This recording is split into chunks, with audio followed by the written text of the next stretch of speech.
Hey guys, welcome back to the second half of my creative critical reflection. Let's get right to it with question number 3. How did your production skills develop throughout this project? I think it's best to start at the beginning. Before this class, I was familiar with taking pictures, but it was not anything that serious.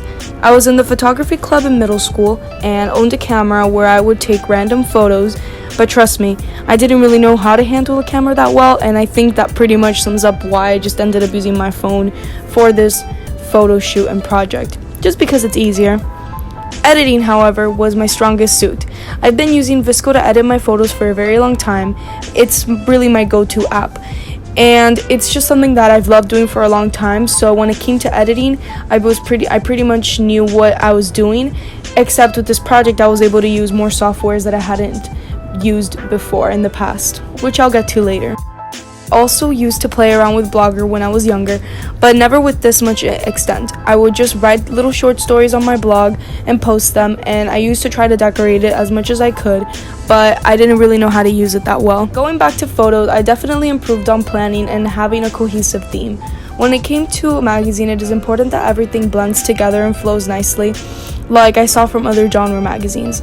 At the start of this class, I was practicing compositions terms such as rule of thirds, two shots, and more that I had never used or even heard of. I have to say they definitely came in handy, and I saw a great improvement in my photos when I used them and actually put them to practice. I definitely improved on layouts, and it changed quite a lot. As I was researching, I learned more about magazines and how they are put together to appeal to a certain audience. With this, my production skills developed with fonts as well.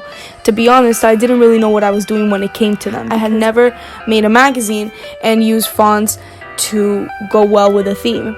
I experimented a lot by looking up fonts on dafont.com, such as Hollywood terms, and then fonts that stood out to me were tested and changed quite often. Speaking of fonts, I think of blogging. When I started my blog, I was like, what is this blank page? I had to learn how to make it my own and have my own spin on it, because when researching other blogs from other people, they definitely have their own voice. So immediately I changed the font of my blog post to make it look like a typewriter / a movie script. I thought it would go really well with my theme.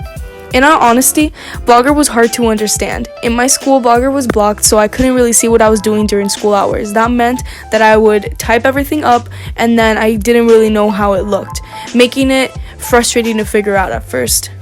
I would make my posts on a Word document and then transfer to Blogger at home, but that was not enough. I had to also add photos, which were a pain, to be honest. It was a guessing game when it came to placing images because it would mess up the text or go somewhere it was not placed.